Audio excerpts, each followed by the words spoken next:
Hello and welcome back to the Bird's Eye View podcast. We are here on Thursday, April 24th. I'm your host, Zach Worden, joined as always by Jori Negin-Shecter. And we are super excited today because we have a very special guest joining us.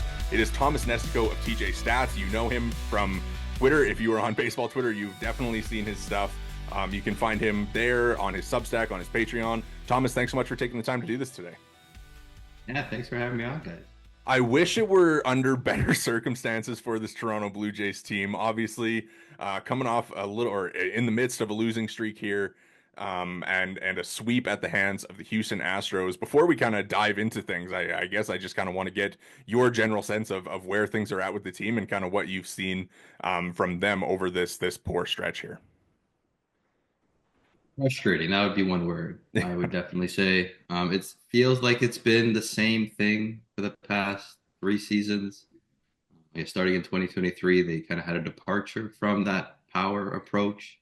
I remember watching them in 2021. I'm not sure what happened in 2023. They just decided to go fully defensive, which again isn't terrible. It's just they didn't really back it up or fill in those holes in their lineup, and they still are struggling to just make any good Well, I contact. mean, you look at this last series against the Astros. I believe I saw that it was the worst series they've ever had batting average wise in franchise history. It may have been. They went, I think it was 9 for 90 or something, maybe even worse than that. Just getting completely embarrassed. Now, mind you, they faced some really talented pitchers on the Astros side, but just in terms of this last series and your sense of how they fared.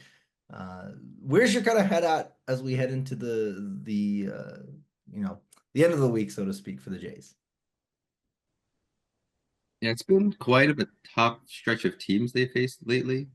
Definitely some very good pitching. I know, like you may have never heard of Ryan Gusto until yesterday, but he's actually been pretty decent this season. I have an article about him went out today. I think he has some pretty solid stuff. And again, they saw Hunter Brown and the Houston Astros bullpen. Again, nothing to scoff at either.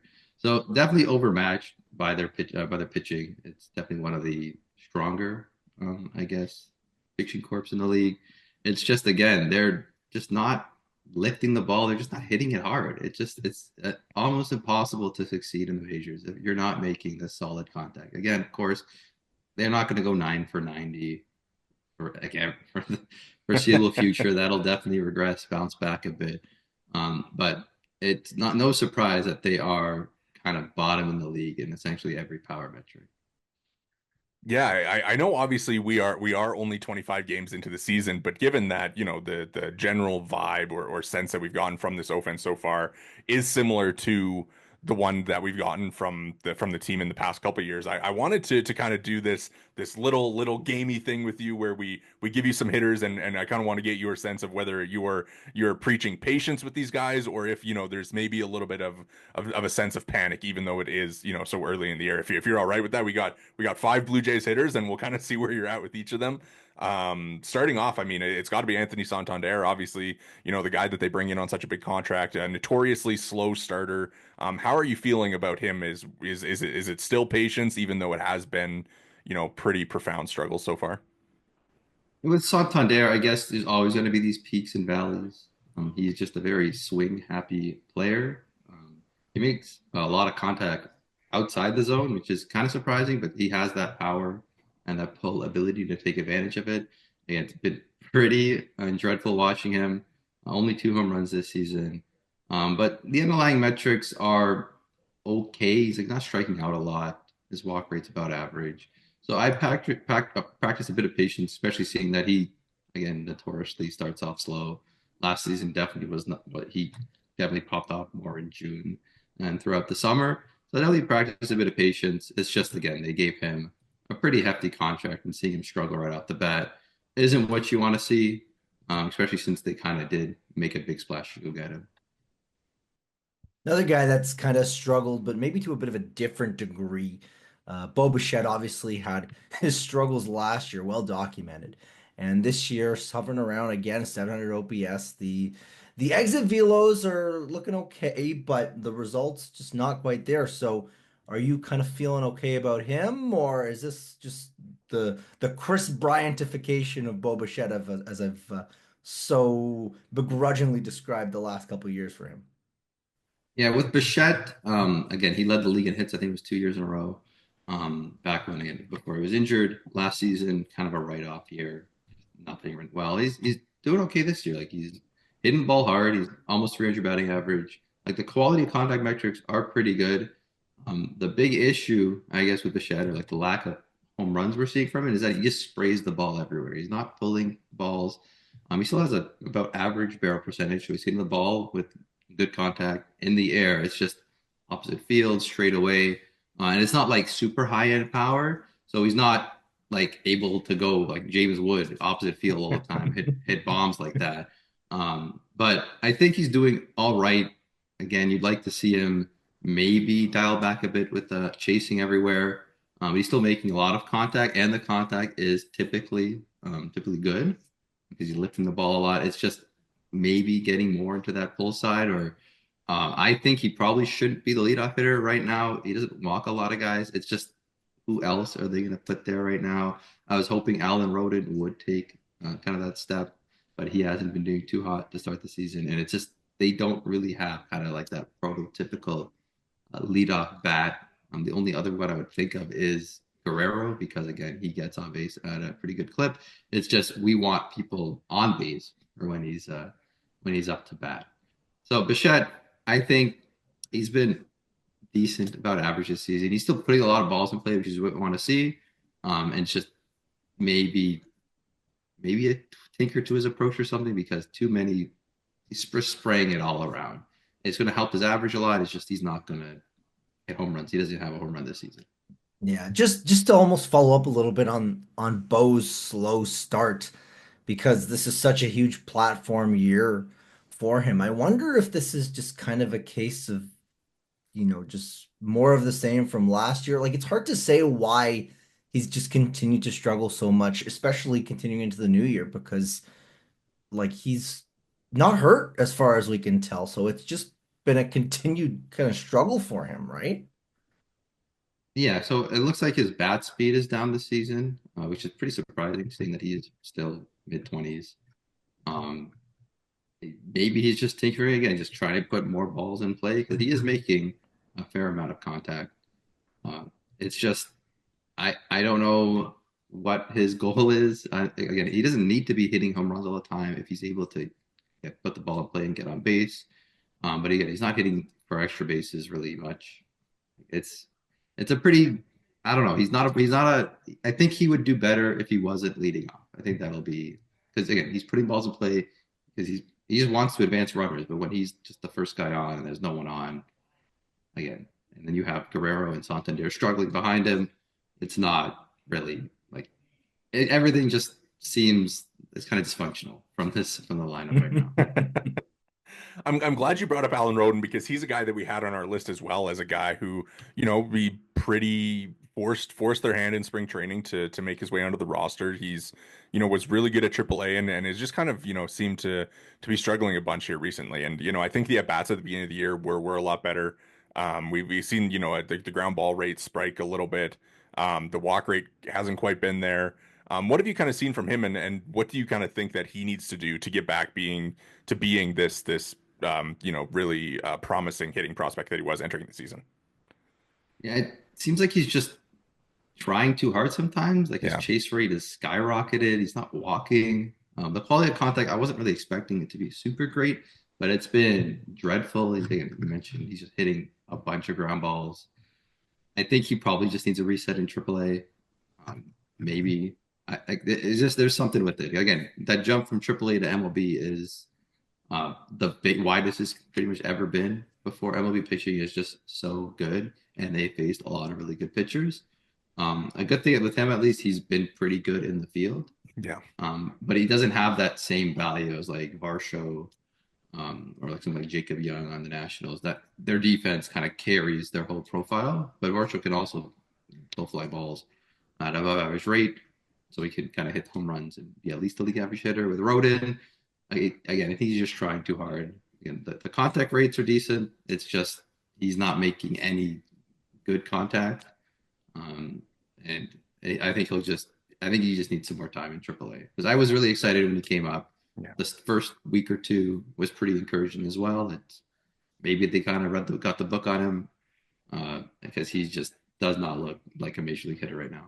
Yeah, obviously he's kind of got the down arrow, so to speak, if this were a Fangraphs prospects page, but still feels like he's probably one of the more promising guys in the Jays system. Like if he goes back to AAA and rakes, uh, like it feels like he is MLB ready, but it feels like he's like not MLB ready, if that makes sense. You know, they've kind of got an awkward kind of spot for him now because of his struggles now. Yeah, I would agree. I think he's still one of the Jays' better hitting prospects. Because Fangraphs again, Eric Longenhagen really likes him. Like Yeah. he ranked him top 100. I don't think any other outlet really has him that high. But again, seeing what he did in AAA last year, what he did during the spring, that's kind of what he's done through his whole career. Just be kind of stingy bat and a left-handed bat, and just make contact all the time and just put the ball in play, and then take walks. Like he has a really good eye. It's just he's not showing that right now. Maybe he's trying too hard. He's pushing himself to try and just make something happen. Okay, it's not just him. Like the whole team is kind of floundering right now. So yeah, it could be kind of the pitching they're facing, but it's easy with the rookie. You can option them down. You're not going to lose them or anything, and especially with Varsho, hopefully coming back soon. And then again, dealing with players like Barger and whatnot, I think Roden probably will be that first guy to be sent down. Kind of with that role, I mean, obviously they have so many different guys, you know, the Joey Luperfitos, Jonathan Classes, you mentioned Addison Barger. Who would you want to see kind of, you know, if they were to decide to kind of, you know, put move Roden back to AAA and give him a little bit of a breather? Who would you want to see kind of fill those at bats and kind of fill that role? I think Barger would Yeah. probably be that guy right now. With Loperfido, Clase. Well, Clase's been pretty good in AAA this year. So he doesn't have too much power, so I don't think he's going to help the team too much. And with Loperfido, he's been striking out a ton.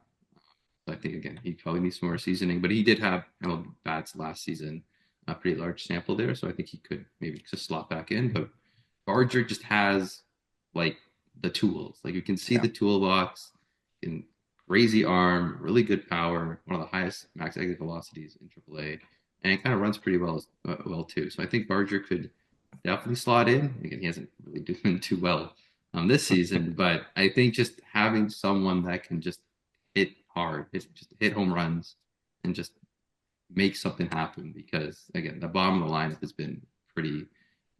Even though the top of the lineup has only hit 3 home runs, the bottom of the lineup just hasn't really had much power either.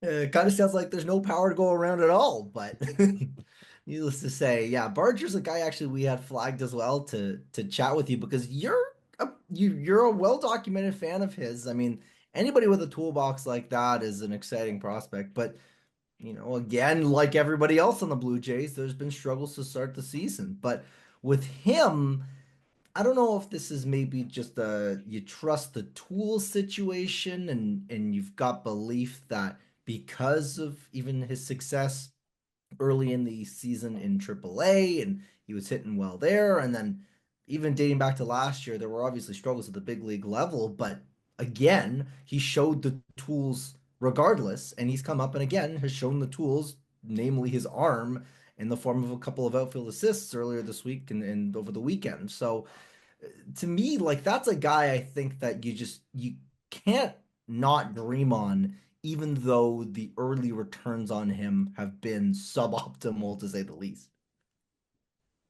Yeah, I again they have a lot of players, I guess, bats in AAA that have some pretty interesting tools. Like again, Barger has really good power. Loperfino also up on there. And the Class A has kind of game-changing speed. If he can kind of again be a league average hitter, he can be definitely a productive player.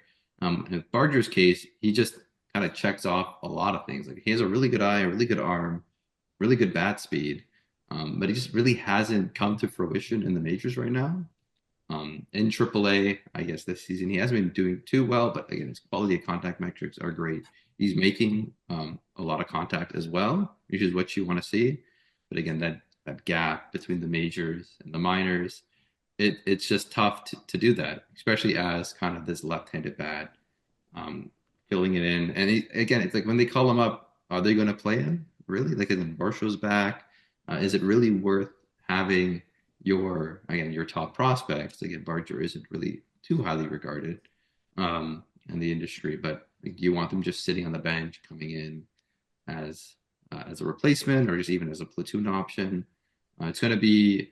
I think he has kind of the highest ceiling of this group here. It's just he hasn't been able to, I guess, put everything together at the major league level. Are you still on the Barger train? Are you still a believer? I think so. I think his tools are simply just too loud to kind of ignore it because again, he's swinging the ball bat really fast, crazy good arm. He can probably stick it at third base, but Clement has been pretty good defensively. Again, I can't really say anything other than the bats have been bad. Like every single player has been underwhelming except George Springer. We're kind of already seeing him kind of come back down to earth. But I think Barger could be a pretty effective outfield as well, just due to that crazy arm, elite arm speed. Obviously, you talk about the guys who aren't performing well, and that like you said is kind of up and down the entire lineup right now. But one guy that like has kind of come into the limelight this season. Obviously, he has a lot of at bats in high leverage situations in spots with runners on a lot of the time, and that is of course Alejandro Kirk after his extension in the offseason. And the results for him have been very very poor as well. He's got similar one home run. The walk rate is totally dropped from the all-star version of him that we saw. Are you concerned about him at all as a hitter going forward? And do you kind of think that there is a path for him to ever return back to maybe not the all-star level form that he was in 2022, but like something a little bit below that? Kirk has definitely been frustrating. Again, as another word, I'll probably say that a lot, a lot this episode. But since again that All Star season 2022, it's pretty much been downhill. Yeah. And then this year he's just chasing a lot more than usual, and not making as much contact. It just seems like he's no longer just more than an average bat. Again, his defense is fantastic. That's why they signed him to that Yeah. a long-term extension. It's just he just doesn't have it anymore. I think again the max exit velocity, like he's not hitting the ball as hard as he used to. He's chasing too much. He's just he's just not as good. I'm not sure. Maybe again he's only 26, but again his body shape, you don't really see too many again catchers kind of stay too long back there, especially again he's just very slow as well. So like teams don't even mind if he gets on base, so they're okay giving him something to hit. Um, when he's there. Yeah. He's just not lifting the ball either. So again, I don't know what to say. I was hoping for him to do well this season, especially with how his spring went. Yeah. But again, he can't. He's struggling. It's basically when he's up in runners, the scoring position. It's like an automatic out. Like we're not getting anywhere with that. So again, that 2022 season was really just special, and I thought like this guy could be kind of that catcher of the future. And even though he is again one of the better defensive catchers in the league, without that his bat at least bouncing back to even what it was last season, it's going to be a pretty rough season for him.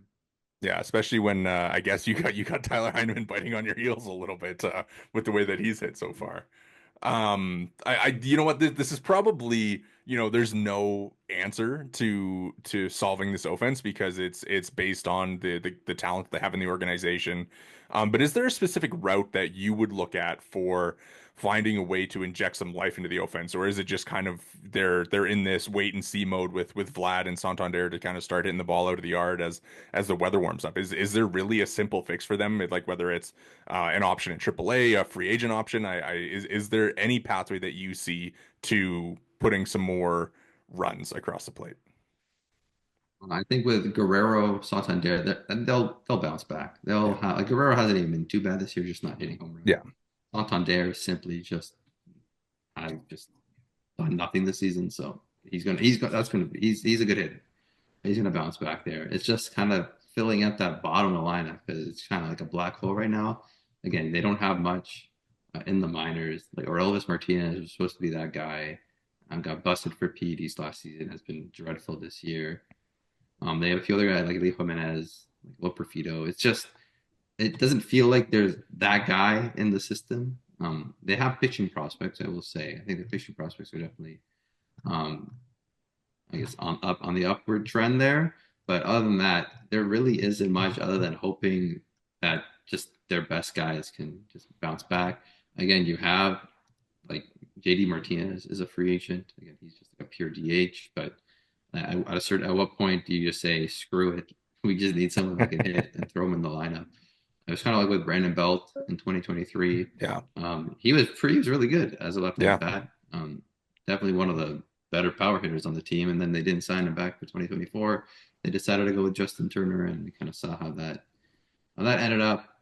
So maybe they can go grab JD Martinez. I think he's been vocal about wanting to play again because there's just not much left with this team to work with. Not much in the minors, and I just don't really see guys like again Jimenez, Kirk, Springer. Even though Springer has been doing pretty well this year, just being more than again average bats. I can't help but chuckle at the thought of this front office being like, okay, maybe now we should give up on the defensive uh effort we've been making and go sign JD Martinez because I just don't know if that's how they're gonna operate. But I mean, they need a stick, right? It's like they're getting to the point where we're going on, is it like 2.5 years almost of just a total lack of production? Yeah, it's been very like it's just like a power outage. Like no one's hitting her power other than Vladdy. And again, they I guess expected Santander to kind of be that bad. But other than that, like when you look at the way the lineup is constructed, and you don't really see you're getting power much elsewhere. Like they signed, I guess they traded for Jimenez, who's been again one of the best defensive second basemen, had a really hot start, but again his underlying metrics he just doesn't have that power to again hit 15 even 20 home runs in a year. That 2023 season he had again like MVP caliber. It just seems like we're not going to get that. We're going to get more of what he's been doing in the last few seasons with Cleveland. And again, it's just there's no. I guess they just didn't go for another bat this year. Like maybe they could have paid a lot for Pete Alonso or something, just someone that could just mash home runs. Because Santander is that guy. It's just I think they just needed to add one more. Yeah, for sure. Well, I think it'll be interesting to see how things progress, like towards the trade deadline, and if they're in a decent spot, then maybe going out and adding that bat is kind of the fix that they'll need through the second half. But we can kind of move on from the offense, the doom and gloom of the recent play, and move on to some of the more positives of the season so far, which I think has most certainly been the pitching staff and the bullpen. One of the highlights has obviously been Chris Bassitt. I know he got a little bit unlucky in his first inning against the Astros, but I mean, the guy has a sub 2 ERA so far this year. Like the strikeout rate has jumped, the walk rate is really good.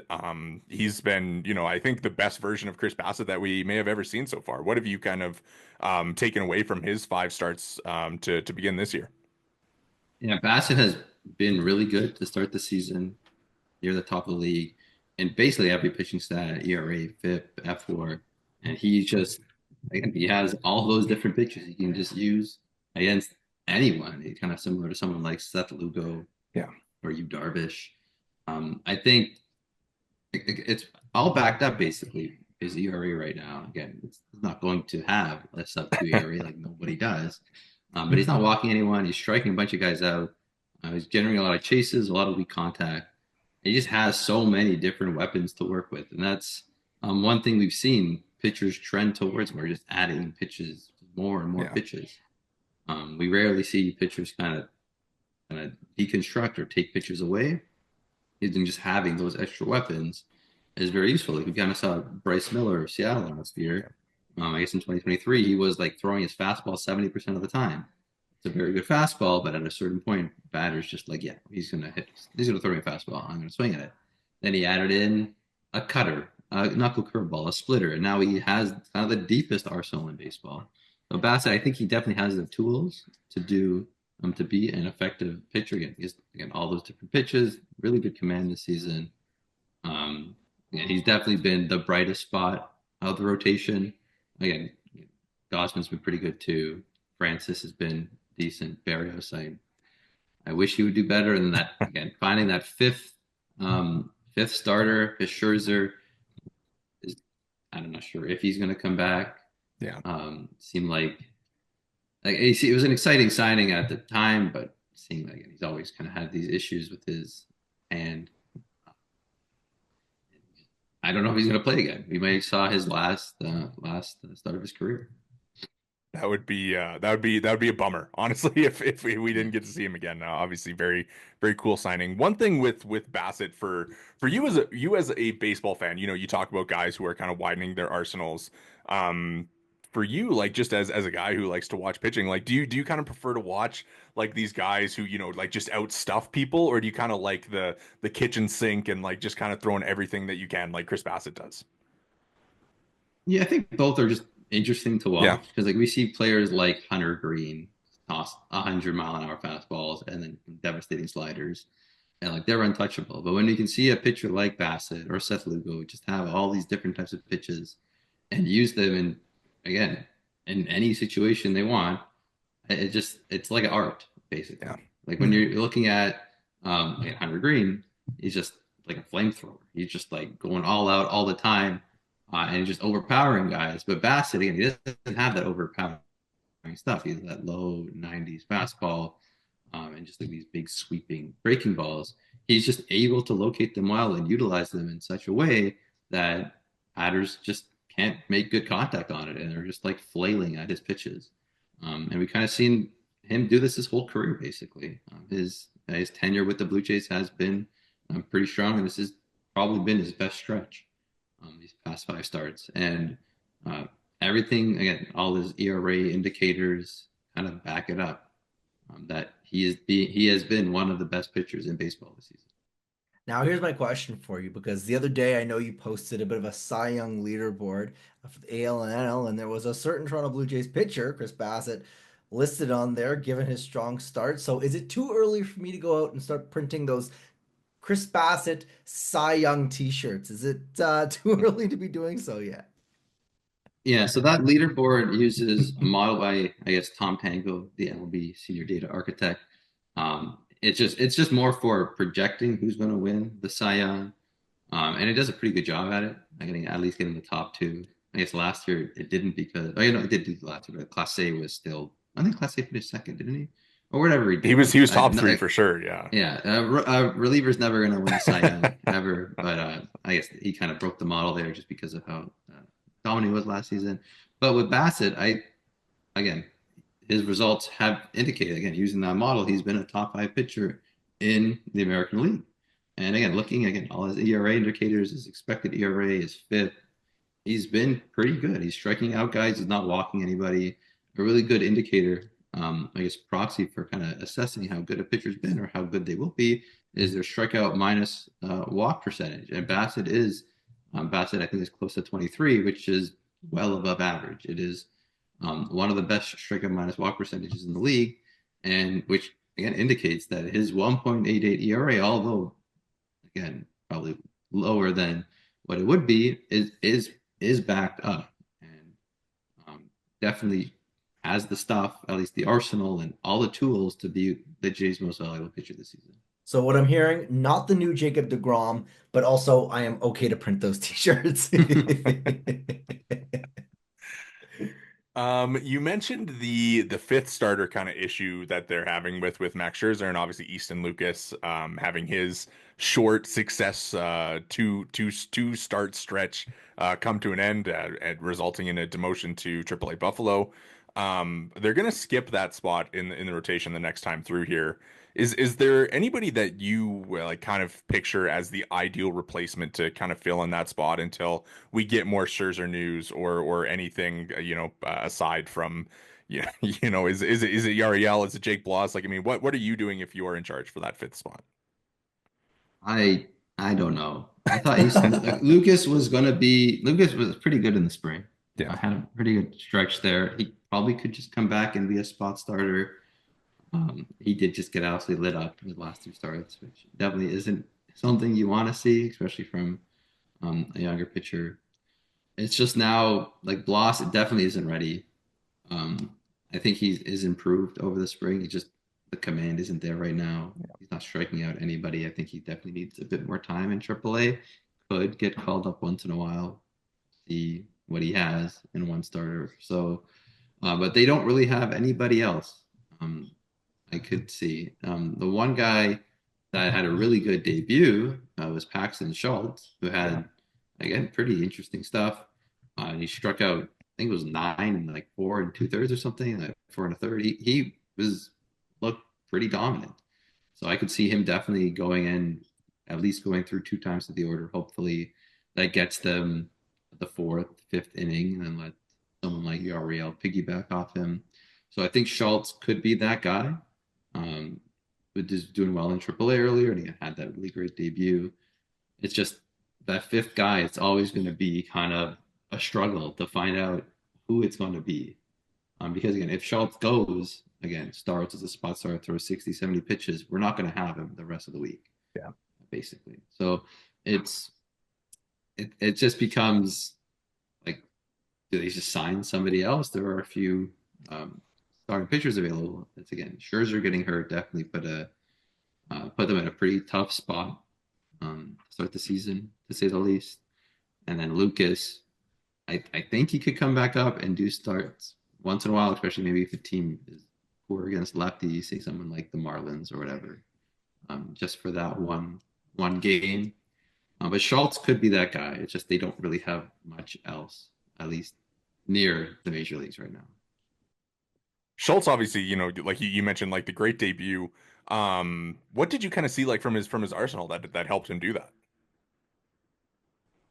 I'm just pulling up his numbers right now, Yeah, so yeah, no. off the top of my head here.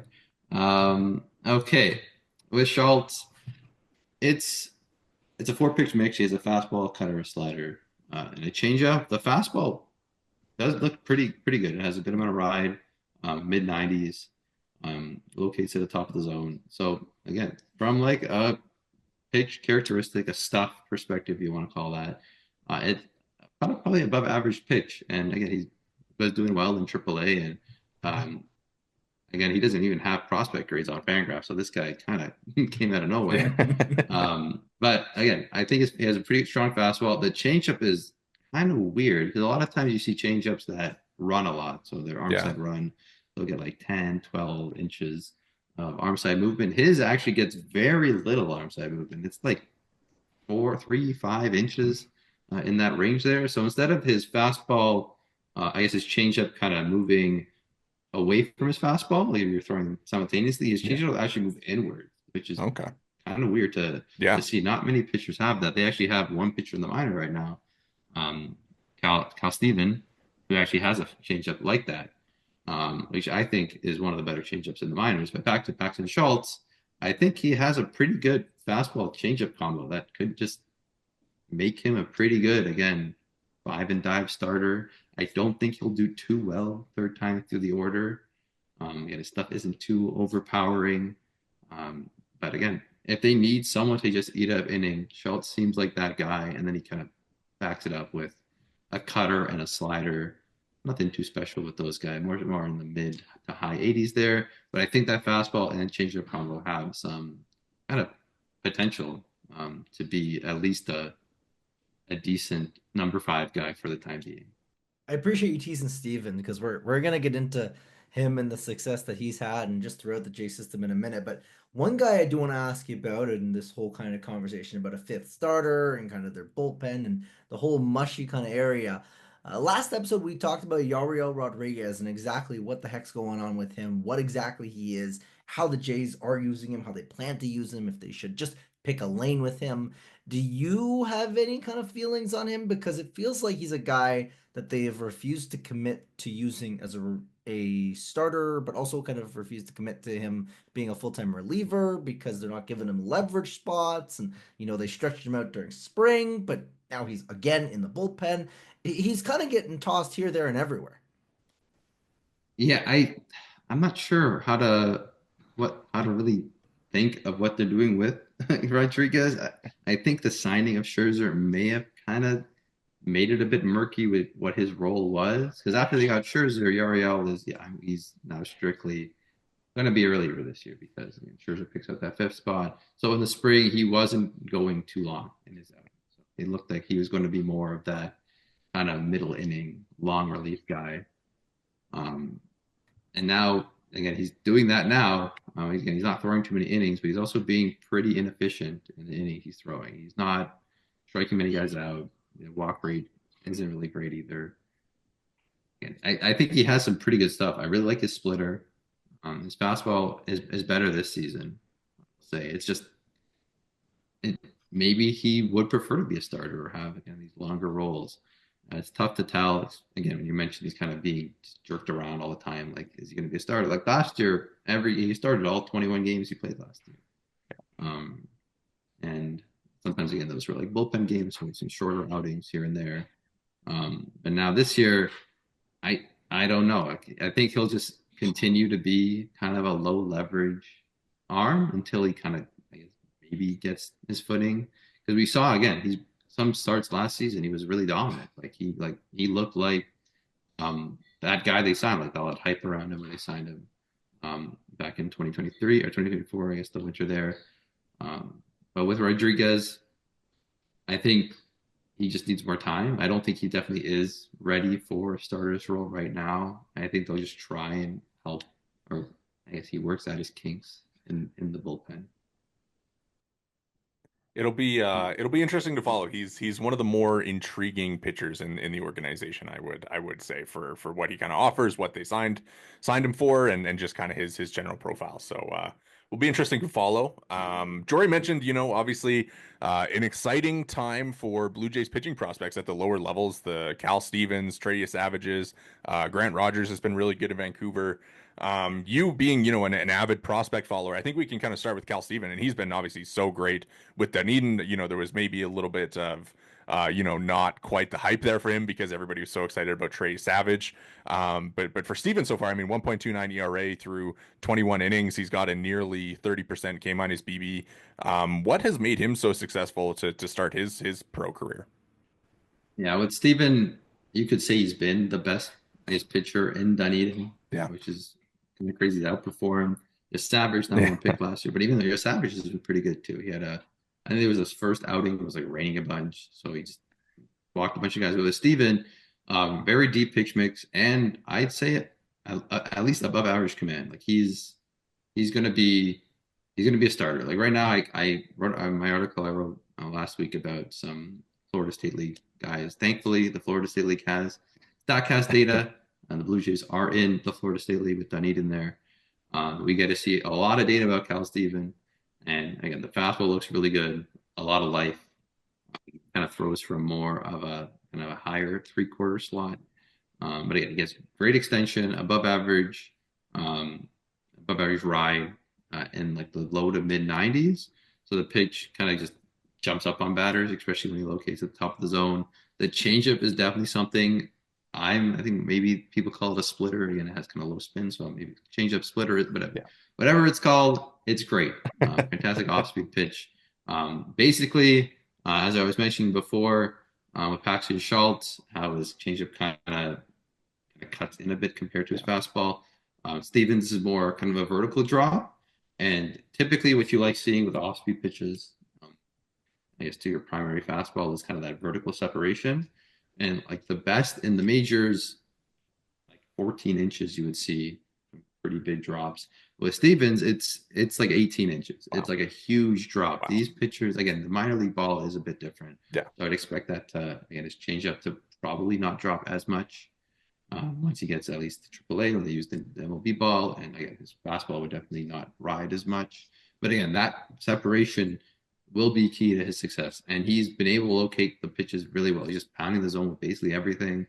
These lower minor hitters, again, it's always got to be cautious when you're seeing like pitcher stats against, again, low A, even high A batters, because there are a lot of younger players, first-year players, just getting their start in their pro career, like 19-year-olds, sometimes 18-year-olds, but the 18-year-olds are typically like the phenoms. But again, they're just younger batters. They're not too familiar. And Steven, again, being a college draftee out of the second round last year, he's doing what you want to see. in low A. He's just dominating batters and kind of backing it all up. Again, like a kind of a 5 pitch mix. I guess more of a 4 pitch mix. Seems like he has a sinker here or there. But again, that fastball, I at least say it's a plus pitch, and that changeup could be one of the best pitches in the Blue Jays minor league system. It is really good. And he supplements it with a slider and a curveball. But again, I think he kind of has that whole package. He has the athleticism, he has the frame, the extension. He just like again, I think he's a top 100 prospect right now.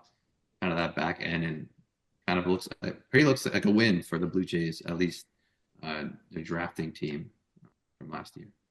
I'll let you gush about him a little bit more. How long until he's in the high minors? Because if he's crushing the low minors like this, obviously he's got Vancouver to get to as well.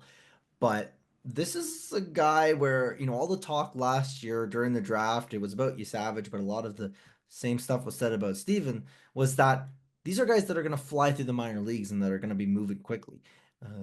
Like, do you think that this start is indicative of a guy that could be in like double A by mid-season, end of season? I think with Steven Yasavage, it might just be like connected together on their path up through the minors, at least when they're healthy and if they're kind of performing well enough. We saw something similar with like the Marlins last year. They had called up both White, I guess promoted both White and Noble Meyer together. Yeah. They were both their first 2 picks on the 2023 draft.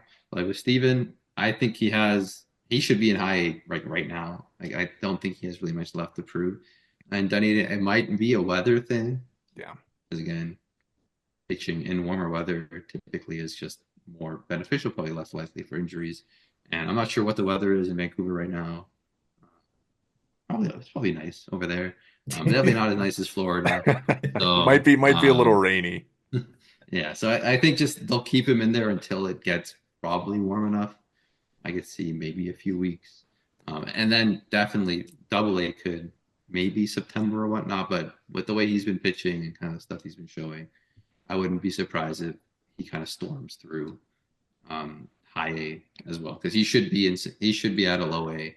Later, I'm going to be sad because we're not going to have any StatCast data on him, but I'll be happy to see him kind of make his way through the system. Double-edged sword, eh? I was gonna say the worst part of them getting promoted is that we won't have access to all the fun toys that they have there in Dunedin. So, Trey Savage too. I mean, obviously, you mentioned that he's been excellent as well. Obviously, the first start where there was like the record set for most walks in a minor league game ever.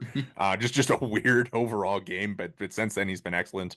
What do you kind of expect from him? Obviously, maybe all the excitement around him, like ceiling maybe a little bit higher than Steven. What have you kind of seen from him in his first few outings as a Blue Jay? Yeah, with Savage, I guess we got our first kind of taste of him in the spring breakout game.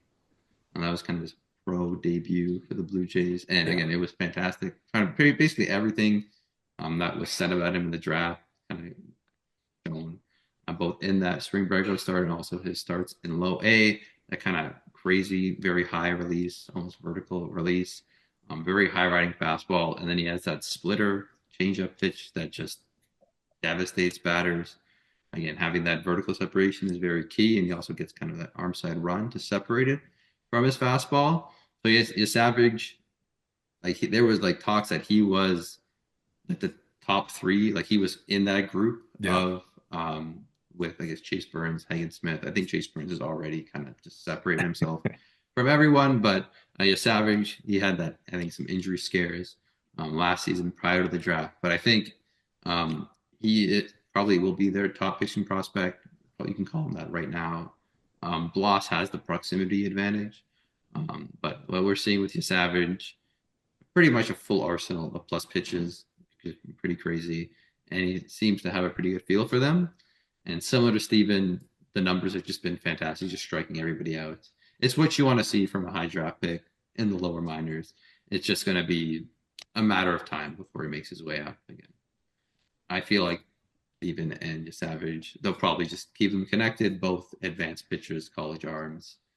And maybe it'll just be when there's space open in Vancouver or whatnot, or maybe when, and I'm not sure. There's something's gonna happen. They're gonna move up quickly through the system, and again, Savage, hopefully like Double A we can see him, but we saw someone like Quinn Matthews last year went all the way from low A to Triple A. Again, after being a first round pick by the Cardinals. So maybe Savage could be on that same trajectory this season, especially off this pretty hot start this year. Yeah, it's definitely been a good start. Will be kind of intriguing to see what they decide to do with him and when he does kind of get the move. If we were to sit here and talk about like, I mean, every encouraging Blue Jays pitching prospect story this season, we'd probably be here for hours. But I did kind of want to give you a chance. Is there anybody outside of Steven and Savage that has caught your attention to start the year from the Blue Jay system, pitcher or not? It's going to be Gage Stanford, another Yeah. pitcher in Dunedin. I like you hear Savage Steven how highly I talk about them. Gage Stanford's probably been their best pitcher in Dunedin this season, and it kind of crazy. I had no clue who this guy was. It was a high school draftee, I think, in 2022. This year, he's just mowing through batters, 41% strikeout rate. Really good sinker, really good changeup, and a slider. I'm not sure if people are familiar with the death ball. It's just essentially kind of a harder curveball that just essentially has just drops. It has like 6 to 10 inches of vertical drop. While being thrown in the mid 80s, we see pitchers like Bryce Miller throw it. I guess Kumar Rocker, he kind of got lit up yesterday, so not a really good example, but he has a really good slider, or I guess death ball pitch. And Stanford kind of has a very similar pitch, so it just drops. And those pitches tend to just generate a bunch of whiffs. And that pitch right now, like looking at its characteristics and kind of how it's performed, like I'm really excited to see this guy kind of fly through again with Savage and Steven. I think they can just be a group and just kind of promote together again. There's not always going to be room for them Yeah. to go up together, especially when there's three now. But again, Stanifer is definitely a guy that caught my eye this season, especially seeing how he is outperforming both Steven and Savage. Again, both two highly touted draft prospects, and like everything kind of seems again their command isn't too great. He's not zoning his pitches super well, but again we're seeing kind of he just kind of sprung up out of nowhere to me at least. Like I am Yeah. like in the weeds with all this stuff, and he was a brand new name for me. So again, Gage Stanifer, definitely another name to watch there. Again, a lot of the pitchers in Dunedin have been pretty impressive. This their pitch data is just kind of lit up everywhere. But again, Stanifer, Steven, and um, Savage are the three names to watch, and they've all been fantastic thus far. The pitching lab doing some work, It's eh? finally coming through. Yeah. All right. Well, Thomas, you've been so generous with your time today. We really do appreciate you joining us and giving us so much great insight to the Blue Jays, the future Blue Jays. Before we do let you go, where I kind of mentioned it off the top, but where can people find your stuff? You'll probably find me mostly on Twitter at TJ Stats. That's where I'll share essentially everything. I'm also on Blue Sky. I've been trying to do a bit better at posting there as well. I have a Substack. That's where I share more of my, I guess, my player analysis articles and whatnot, highlighting again some intriguing prospects. I have like a top 50 pitching prospects as well. I hopefully do another update maybe in a month or two. I have my Patreon. That's where you get access to all the apps I share. So basically, every graphic I share on my Twitter, you can generate yourself, which I find pretty cool. I can do it from my couch. I can do it for the toilet. I can do it anywhere. So you can just grab it and share it no matter what. You take a look. You want to see how Gage Stanford did yesterday? Go ahead. He didn't pitch yesterday, but anyway. I also have a Medium. So if you're more into kind of, I guess, the data side of things, like coding and whatnot, my Medium, my GitHub, I guess they kind of go in tandem together. There you can find some again, repositories that have some code I share, like my scraper, or how to, again, I have an article highlighting how I create some of my graphics. So again, Twitter is probably where you'll find me most. And then I'm on Blue Sky. If you don't like Twitter, I don't blame you. You can find me on Blue Sky. Awesome. Well, very cool stuff. We always enjoy following along and appreciate all the work that you do for the baseball community, for the analytics community. Just a really great follow, and we do love keeping up with your work. So really do appreciate you taking the time today, and thanks again for all the Blue Jays information. Thank you very much for having me. All right, that is Thomas Nestico of TJ Stats. Like you mentioned, you can follow him almost everywhere. Make sure to hit the subscribe and like buttons if you're watching on YouTube. You can find us there at the Bird's Eye View Podcast. If you're listening along on the podcast provider of your choice, make sure to drop a follow and review. You can follow us all on Twitter. I am at Worden_Zach. Jori is at Jori Negin-Shecter. And the pod is at BEB_pod. Thanks so much for listening.